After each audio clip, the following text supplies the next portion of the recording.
Elisabeth II., Königin von Großbritannien und Nordirland, auf Staatsbesuch in Österreich.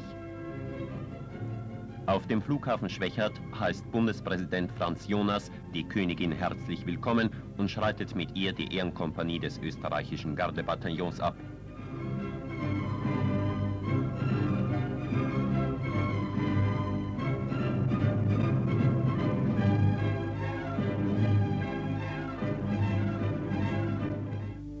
Prinz Philipp besucht die Firma Eumig, das größte rein private Industrieunternehmen Österreichs, dessen Produkte auch auf dem britischen Markt eine hervorragende Rolle spielen.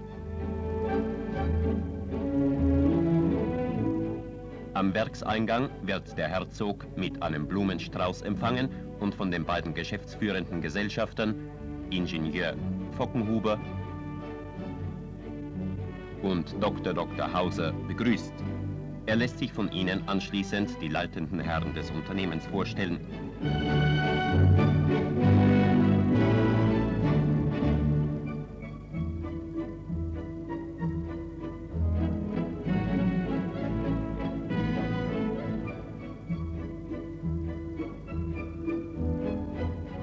Fast eine Stunde lang besichtigt der Herzog das Werk Wiener Neudorf, hier gerade die Blindenabteilung, und interessiert sich besonders für die Herstellung von Optiken sowie für die Montage von Filmkameras und Projektoren.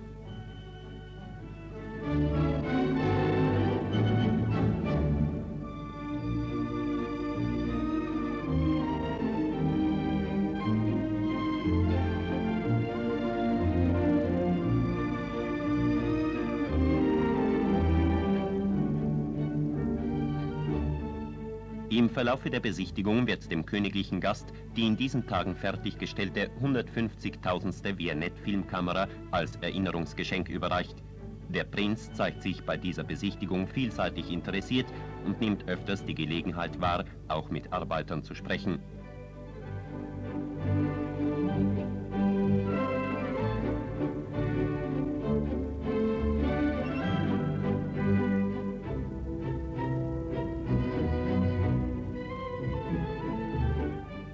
Beim Abschied aus dem Eumig-Werk wird ihm freundlicher Applaus zuteil.